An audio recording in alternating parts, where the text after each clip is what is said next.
Mungkin laki-laki tidak seterbuka perempuan ya, tapi sebenarnya kita bisa melihat sendiri gitu. Bahkan di orang-orang yang sering tampil kita liput pun kayak dia melakukan prosedur estetika.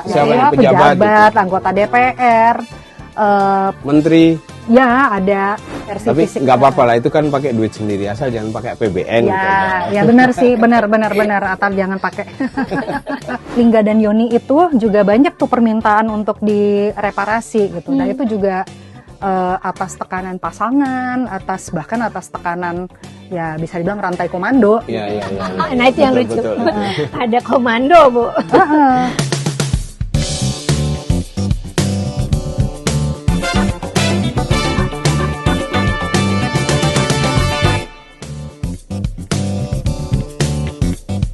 Sahabat Kompas, masih di balik berita harian Kompas. Kali ini kita akan ngomongin soal prosedur estetika. Apa sih itu? Ya, semua orang pada dasarnya pengen tampil lebih menarik, lebih charming, lebih good looking. Nah, itu ada prosedurnya, ada cara-caranya.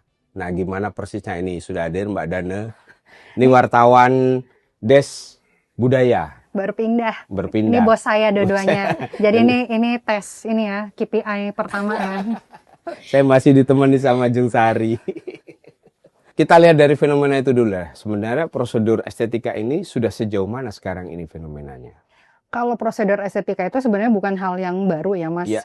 Karena prosedur estetika itu kan cara kita, apapun gendernya, mau laki-laki mau perempuan, itu merawat penampilan diri gitu. Dan selain pola hidup sehat, itu juga menggunakan cara-cara yang lain gitu, bisa dengan ke dokter misalnya melakukan laser, melakukan berbagai perawatan gitu supaya kulitnya itu lebih bersih, lebih mulus. Kalau yang sekarang ini kita bisa melihat tidak hanya di media sosial ya, tapi di media arus utama juga pembahasannya prosedur estetika itu adalah yang non invasif dan invasif. Yeah. Misalnya tuh sekarang ada menyuntikkan dermal filler itu isian untuk membuat misalnya bibir terlihat lebih penuh atau dagunya lebih simetris. Ada juga yang botox itu untuk mengencangkan kulit. Dan ini udah mulai banyak setidaknya ya, tidak cuma dari kalangan orang terkenal, tapi juga bahkan orang awam pun yang terbuka untuk mengatakan bahwa mereka melakukan prosedur itu. Dengan kata lain ini semakin wajar gitu ya dilakukan, tidak usah misalnya takut dikomentarin orang negatif dan sebagainya. Selama itu dia happy ya bebas aja gitu kan. Ada kesadaran yang seperti itu ya. Kalau misalnya kita bilang takut dikomentarin orang, setidaknya untuk orang yang melakukan prosedur, jadi kan dia ada dua ya. Tadi yang non invasif kan misalnya kayak bersifatnya itu tidak permanen. Misalnya kayak filler itu kan dia selama 1 tahun atau lebih itu nanti akan hilang. Dan nanti terserah apakah orang itu akan meminta dokter melanjutkan, mengisi kembali atau enggak gitu. Demikian pula dengan botox. Botox itu biasanya setelah 6-7 bulan dia akan hilang gitu. Tapi ada juga yang permanen atau yang invasif. Itu biasanya facelift atau yang kita bisa bilang operasi mengangkat wajah. Itu yang kayak kalau misalnya merasa wajahnya sudah berkerut, itu nanti kulitnya dioperasi diangkat sedikit jadi lebih kencang. Operasi memancungkan hidung misalnya. Ada juga yang mengangkat mata, eye lift gitu. Bahkan juga yang untuk di kalangan laki-laki sekarang mungkin yang terkenal tuh ya cangkok rambut, cangkok brewok gitu. Okay. Itu yang permanen, yang tidak bisa diputarbalikkan gitu hasilnya. Dan sekarang semakin banyak orang yang terbuka untuk mengatakan bahwa saya melakukan hal ini. Kalau soal komentar miring sih masih ada ya, karena ya di masyarakat masih kita masih memoralisasi itu gitu. Karena kan memang ketika kita ngomong penampilan itu tidak dari ruang yang kosong kan, itu kan ada yang selalu kita anggap standar tradisional atau apa yang tren, yang ketika masyarakat merasa masih harus berkomentar gitu tentang ketubuhan seseorang gitu dan pilihan seseorang atas penampilannya. Dimulai dari penampilan baju aja dikomentarin kan? Dari dulu kan selalu seperti itu kan, dari dulu kan apa sih yang nggak dikomentarkan sama orang, dari penampilan yang sebenarnya sangat bisa diubah gitu kan, bisa dari baju, dari gaya rambut, dari makeup gitu kayak saya pakai gitu. Pasti ada suka atau tidak suka gitu kan. Tapi karena sekarang dengan media sosial, ya komentarnya pun menjadi lebih umum, bisa diakses oleh umum gitu. Kalau dulu mungkin komentarnya berupa bisik-bisik di belakang. Kalau sekarang kan bisik-bisik itu ya dalam bentuk teks ya. Dalam bentuk teks yang ada di mana-mana gitu. Tapi intinya adalah prosedur itu adalah fakta, itu adalah pilihan yang bisa diambil oleh seseorang apabila dia menganggap kayak saya suka nih ngeliat ini dan menurut saya cocok, tapi dengan syarat bahwa dia melakukan itu dengan kesadaran sendiri. Jadi kesadaran itu tuh nggak cuma kayak saya mau nih misalnya gitu. Saya mau mengencangkan kulit wajah saya gitu kan. Tapi dengan kesadaran tuh nomor satu saya tahu harus konsultasi kemana, cara memilih fasilitas kesehatan yang benar, praktisinya yaitu dokternya yang benar. Terus harus mendengarkan anjuran dari dokter itu, apakah prosedur itu cocok sama saya atau ternyata dokter mengatakan kayak mungkin kamu belum perlu facelift, ada pilihan-pilihan yang lain gitu. Ya udah nggak usah ngotot gitu. Dan melakukan ketika sudah memilih prosedur itu, melakukannya dengan tahap-tahap yang benar gitu loh. Termasuk aftercare-nya sesudah kita menjalani prosedur itu dan bagaimana kita merawat diri kita berikutnya itu dilakukan dengan yang benar. Gitu. Maksudnya berkesadaran memutuskan itu adalah ini ya, paham bagaimana melakukan prosedur yang benar dan paham resiko-resikonya dan bagaimana aftercare-nya. Dan juga itu tidak boleh atas anjuran, paksaan atau dorongan dari orang lain gitu. Karena waktu kita konsultasi dengan para profesional, kita kan konsultasi dengan beberapa orang, tapi yang kita muat memang dari dokter bedah estetika dan dari psikolog dan seksolog. Tapi kan saya sendiri sebenarnya juga sebelum dalam proses mengerjakan artikel ini kan juga berkonsultasi antara lain dengan beautician gitu dan dokter spesialis kulit, meskipun mereka tidak kita tulis ya ininya ya karena untuk backgrounder aja ya. Untuk backgroundernya dan segala macam. Nomor satu mereka yang paling pertama mereka tanya tuh adalah ini yang ngepengen misalnya kayak kamu mau ngencangin kulit itu atas kemauan sendiri atau gimana gitu. Apakah disuruh sama pasangan atau karena lingkungan atau bahkan industri, karena ada beberapa jenis pekerjaan yang tekanan industrinya menekan dia untuk berpenampilan tertentu gitu. Misalnya bisa aja kayak yang nyuruh tuh bahkan bukan pasangan tapi mungkin atasan atau kayak orang yang mengelola karirnya dia, kayak kamu tuh kayaknya harus ini deh biar lebih laku, biar lebih apa gitu ya pokoknya orang yang memiliki kuasa atas karirnya dia gitu.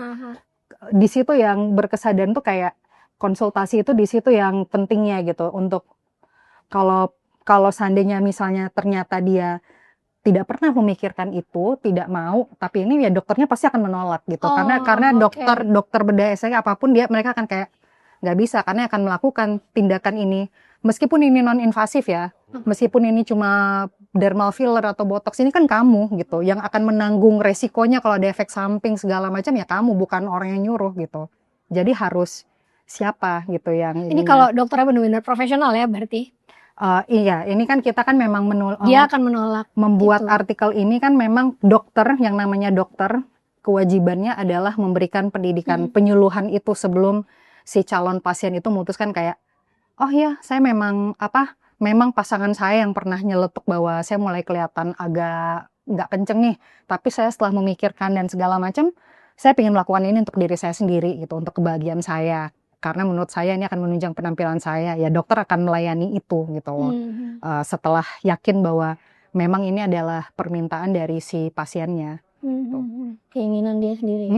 Makanya dalam artikel ini kita juga sangat menekankan kesadaran itu adalah tahu bahwa ini harus dilakukan oleh profesional kesehatan tenaga medis. Nggak semua dokter bisa gitu. Makanya yang bisa melakukan bedah estetika ya dokter spesialis bedah estetika gitu. Dokter bedah kan banyak spesialis bedah estetika gitu. Karena ada beberapa misalnya kayak dokter spesialis kulit gitu. Pada tahap bedah estetika itu bukan ranahnya dia. Gitu. Karena ini tentang estetikanya itu. Bukan sekedar sembuh atau berubah, tapi harus bagus. Iya, iya benar sekali. Jadi dokter bedah yang kita wawancara tuh juga kayak kalau hanya sekedar membedah, semua dokter itu kan belajar anatomi. Betul. Bisa gitu kan. Tapi ini mikirin kayak kalau saya bedah misalnya memancungkan hidung, ya oke gitu kan, saya tahu anatomi hidung. Tapi apakah hidung yang baru itu akan sesuai dengan bentuk mukanya, dengan proporsi matanya, mukanya, bibirnya, ini dan segala macam gitu kan bentuknya. Itu kan yang di situ kan yang spesialisasinya itu diperlukan gitu. Dokter itu ada panduan nggak sih sampai misalkan ya ada permintaan dari pasien untuk mengubah komposisi wajahnya lah, rahangnya diperkecil atau hidungnya dimancungin segala macam, itu sampai pada batas apa dia se-ekstrim apa dia boleh melakukan perubahan-perubahan? Dari dokter-dokter yang saya temuin, nomor satu mereka prinsipnya setelah memastikan bahwa itu memang keinginan pasien, dia akan melihat struktur mukanya si pasien itu gitu. Misalnya kayak mau mancungin hidung gitu. Misalnya saya mau mancungin kayak saya kepengen banget hidung saya tuh mancung kayak ya taruhlah gitu kan Nicole Kidman gitu kan, hidungnya kan runcing banget gitu. Dia akan ngomong kayak kulit hidung kamu nggak cukup gitu loh, jadi nggak akan bisa setinggi itu. Plus kalau hidungnya misalnya persis kayak Nicole Kidman, ya itu nggak nyambung sama mukanya kamu gitu, sama proporsi mukanya kamu. Jadi di situ dokter itu memasukkan pendapat ahlinya gitu loh, yang karena dia kan harus mikirin ini nggak cuma fisik bahwa struktur kulit kita, kalau misalnya hanya untuk nambahin bone graft atau apa cangkok tulangnya untuk hidungnya bisa gitu kan, diambil dari beberapa bagian dari tubuh kita kan bisa untuk memancungkan gitu kan. Tapi apakah kulitnya cukup gitu kan, nanti penyembuhannya jelek gitu kan, apakah itu bentuk yang seperti yang saya inginkan itu sesuai dengan struktur mukanya, enggak. Jadi di situ yang pendapatnya dokter itu yang sangat penting gitu. Makanya dokter itu selalu bilang kayak pasien itu jangan ngatur-ngatur dokter, karena dokternya yang ngerti kayak ya kita bisa mancungin mirip seperti ini tapi tidak bisa persis gitu. Jadi nanti jadi belang ya, jadi hidung belang. Oh ya gawat ya kalau jadi hidung belang ya. Wah ini dead jokes nih Mas Faik nih. Jadi nggak se-ekstrim-ekstrimnya mungkin nggak bisa ekstrim banget ya. Karena isunya kan nanti bisa kalau sistem keamanan biometrik bisa strukturnya bisa jadi obstacle tuh kan kalau jadi isu dokter sih umumnya yang saya temuin mereka akan mengatakan nomor satu yang sangat menentukan itu adalah si kondisi fisik si pasiennya itu gitu, seberapa jauh dia bisa melakukannya. Nah di sini juga ada percabangan, jadi ada dokter yang dia ketika dia mengatakan kayak dia sebenarnya bisa melakukan itu tapi dia tahu hasilnya tidak akan menurut dia tidak akan oke secara estetika, dan dia punya reputasi yang harus dia jaga gitu kan. Iya dong, kan portofolio itu. Dia kan portofolio kan, dia bilang kayak saya bisa melakukan itu, muka kamu bisa gitu sebenarnya kok untuk setinggi itu, tapi itu nggak akan secara keindahan, secara estetika itu nggak oke gitu, dan nanti semua orang akan tahu kamu operasinya di saya, jadi mendingan nggak usah gitu. Tapi ada dokter yang mau melakukan itu sesuai pasiennya selama memang fisik pasiennya itu menunjang gitu. Dia tetap akan kayak ya saya bisa memberikan mancung seperti yang kamu mau, taruhlah kulit kamu cukup, tulangnya bisa diakalin apa segala macam itu secara medis gitu. Jadi dia nggak terserah pasien gitu. Terserah pasien. Orang lain mau menganggap itu kayak gimana apa enggak itu selera gitu, dan nggak ada yang bisa menghakimi selera kan, karena selera itu kan sesuatu yang intangible dan kan, personal gitu kan. Tapi ada yang itu tadi, ini kan hasil karya, jangan sampai hasil karya gue dikenal jelek gitu. Itu juga penting sih. Jadi dia punya kepemilikan terhadap hasil karyanya dia gitu. Tapi ada juga yang kayak oke, saya bisa melakukan karena ini tidak melanggar dari kemampuan badan kamu menerima perubahan itu gitu. Kalau soal selera atau apa itu nggak masalah gitu. Yang paling penting adalah fungsi dari organ itu tidak terganggu gitu. Misalnya kayak saya dioperasi itu nanti malah nggak bisa nafas lagi atau gimana gitu. Terlalu tipis lubangnya atau gimana. Jadi si dokter kayak oke, ini tidak akan mengganggu fungsi ketubuhannya kamu. Badan kamu bisa menerima, kulitnya cukup, tulangnya ada dan lain-lain. Bagaimana itu nanti bentuknya secara estetika, nah itu udah ranah yang nggak bisa ini gitu, itu udah selera gitu. Kalangan mana aja sekarang yang apa ya, ngubah. mengambil prosedur estetika semacam ini kan udah nggak lagi cuma di orang-orang yang bergerak di industri hiburan aja kan? Semuanya. Bahkan mahasiswa juga ada. Karena kan persyaratan untuk bedah estetika adalah usia dewasa. Jadi karena ketika pertumbuhan fisik itu udah selesai. Perempuan 18 tahun, laki-laki 21 tahun. Dan sekarang laki-laki perempuan juga melakukannya gitu. Mungkin laki-laki tidak seterbuka perempuan ya, tapi sebenarnya kita bisa melihat sendiri gitu. Bahkan di orang-orang yang sering tampil kita liput pun kayak dia melakukan prosedur estetika. Pejabat, gitu. Anggota DPR, menteri. Ya ada, tapi mereka tidak pernah terbuka gitu. Cuma beberapa yang kita bawa fotonya dan kita ini kan ke dokternya, oh ya ini melakukan prosedur ini kan kelihatan ya, mereka kan bisa ngelihat dari proporsinya, dari ya itu kayak misalnya ya postur badannya yang gempal tapi dia dagunya single gitu kan. Atau bisa kita cek foto-fotonya before and after. Before and after juga bisa, tapi kadang-kadang juga prosedur ini kan tidak harus mengubah penampilan secara drastis. Ya. Kalau yang saya bisa kasih contoh yang sudah sangat terbuka itu kan artis Hollywood ya. Sekarang cewek cowok kan juga melakukan.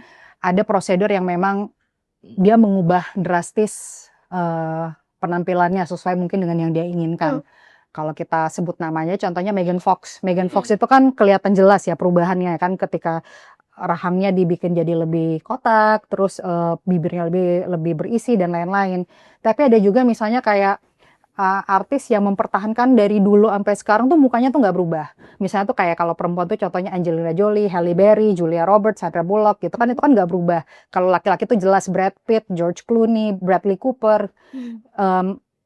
Jadi mereka melakukan prosedur itu facelift dan mereka terbuka. Kita cross check ke media-media internasional dan mereka melakukan itu gitu, dan bahkan dokternya juga diwawancara. Jadi kayak dokter mengatakan, oh iya saya melakukan prosedur ini untuk orang yang tidak ingin mengubah penampilan tapi menjaga penampilan mereka. Jadi kan mereka sekarang umurnya udah 50 bahkan 60-an tahun tapi mukanya masih sama waktu mereka umur 35, 36 ya, karena masih good looking ya. Hokinya kan dari situ kan. Mereka kan main film dari situ gitu, dapat tawaran main filmnya. Jadi sebenarnya versi dirinya di usia tertentu itu yang dipertahankan. Yang menurut dia versi terbaiknya lah. Gitu versi kan. fisik terbaik. Versi tapi fisik. nggak apa-apa lah, itu kan pakai duit sendiri, asal jangan pakai APBN ya, gitu. Ya benar sih, benar. Atau jangan pakai duit dari honor-honor. Nah, itu menarik juga soal kesadaran tadi bahwa bukan karena pasangan, bukan karena lingkungan, juga bukan karena atasan misalnya. Tapi kesadaran ini kalau kita pertanyakan kemudian pengaruh media misalnya. Seberapa kesadaran itu kita dibilang independensi dia sebagai seorang diri, bukan karena pengaruh FOMO atau sebagainya.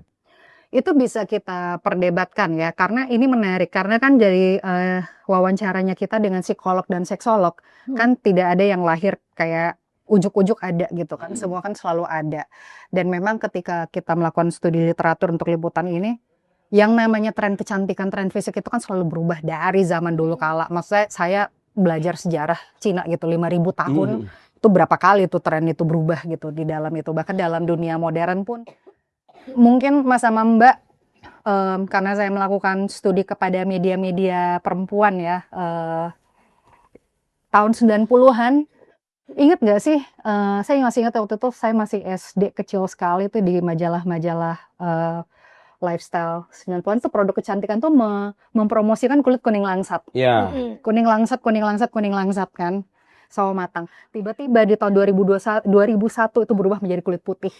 Berubah kan trennya, dan tiba-tiba semuanya, bahkan ada yang jenama kosmetik lokal yang dulu sangat terkenal, bahkan simbolnya cantik seperti anak emas gitu karena kulitnya langsat, berubah menjadi white beauty gitu. Yang ada white, ada beauty, ada putih dan segala macam kan, itu kan berubah. Yang kemudian jadi sari bengkoang pemutih. Ya, jadi macam-macam kan. Bahkan untuk fisik pun juga berubah gitu. Kayak saya masih ingat banget gitu karena saya kan suka aerobik ya. Jadi saya ngumpulin itu yang video aerobik dari tahun 70-an sampai sekarang gitu, dan itu berubah kan. Tahun 70-an 80-an itu kan terkenal sekali dengan yang Jane Fonda gitu. Jadi yang aerobiknya itu banyak terinspirasi dari gerakan ballet sama contemporary dance gitu kan, yang karena mereka pingin tubuh yang semampai, yang pokoknya yang slimline gitu kan. Begitu saya nonton yang video tahun 90-an itu yang crunch itu bener-bener yang mulai yang abs crunching atau apa. Terus kemudian 2000-an itu yang slim thick yang langsing tapi curvy gitu yang harus ada lekukan, makanya banyak olahraganya tuh fokusnya di squat, di deadlift dan lain-lain gitu. Jadi kan badan itu, tren kita melihat badan itu mana yang bagus itu juga ditentukan oleh macam-macam gitu, oleh konstruksi pasar, sosial dalam hal itu ya. oleh konstruksi sosial. Nah, kalau yang di sini ada wawancara yang dilakukan oleh rekannya kita gitu kepada salah satu narasumber. Narasumbernya itu mengatakan bahwa ya dia memang melihat terpengaruh dari media iklan ya, terutama ya, iklan dan tren di media sosial yang mengatakan bahwa yang disebut oke itu adalah dengan wujud seperti ini gitu kan. Kebetulan yang dia itu bilang secara spesifik itu hidung mancung terus muka tirus gitu. Sehingga dia mengambil keputusan untuk melakukannya. Tapi tentunya ketika dia melakukan itu, konsultasi dengan dokternya juga memastikan apakah ini yang kamu mau dan apa segala macam. Dan dia mengatakan bahwa ketika ngomong sama orang tuanya bilang kayak ngapain sih gitu. Tapi dia bilang ya aku ngerasa nggak pede. Dan setelah dia melakukan prosedur itu dia memang merasa lebih bahagia, lebih pede dan kayak oh ini mukanya seperti memang yang saya harapkan gitu loh. Jadi konstruksi itu juga tidak ada yang berasal dari ruang yang kosong. Tapi yang paling penting adalah meskipun yang tidak berasal dari ruang yang kosong, karena ada juga orang-orang yang konstruksinya mungkin tidak sesuai dengan selera mainstream gitu kan. Tapi yang paling penting adalah terlepas berasal dari mana, dia punya proses untuk menelaah kenapa dia menginginkan itu gitu loh. Itu titik kritisnya. Ada fulfilling di situ kemudian dan ada self esteemnya naik ya. Betul. Misalnya kayak kenapa menurut dia itu oke? Apakah dengan dia memiliki mencapai hal tersebut kualitas hidupnya lebih baik setidaknya dari segi kepercayaan dirinya gitu kan, dari cara dia membawa diri secara sosial, dari cara dia menganggap, karena kan kepercayaan diri itu sangat penting kan. Itu kan yang kayak kita selalu ngomongan kalau misalnya kayak kita harus pede, harus menampilkan diri kita dengan baik atau apa, karena dari penampilan yang baik itu orang bisa percaya sama kita, kita bisa meyakinkan gagasan kita dan lain-lain gitu. Jadi memang dari hal yang sangat kecil itu dulu, dari dia menerima dirinya sendiri aja tuh udah menurut dia lebih baik gitu. Menarik ya, karena ini kan seiring dengan tren itu juga industrinya juga makin mapan kan. Industri kecantikan tuh makin mapan, terutama di plastic surgery itu. Jadi saling kayak saling nyambut gitu loh. Saling menyambut iya, tapi yang kita butuhkan itu adalah pendidikan masyarakat untuk tahu kemana mereka harus konsultasi, karena itu ya kan yang banyak juga orang-orang yang dia udah punya kesadaran untuk itu, tapi akses pengetahuan untuk ke siapa dia harus konsultasi itu masih kurang gitu. Makanya dia pergi ke tempat yang tidak semestinya gitu. Dan itu berbahaya. Gitu.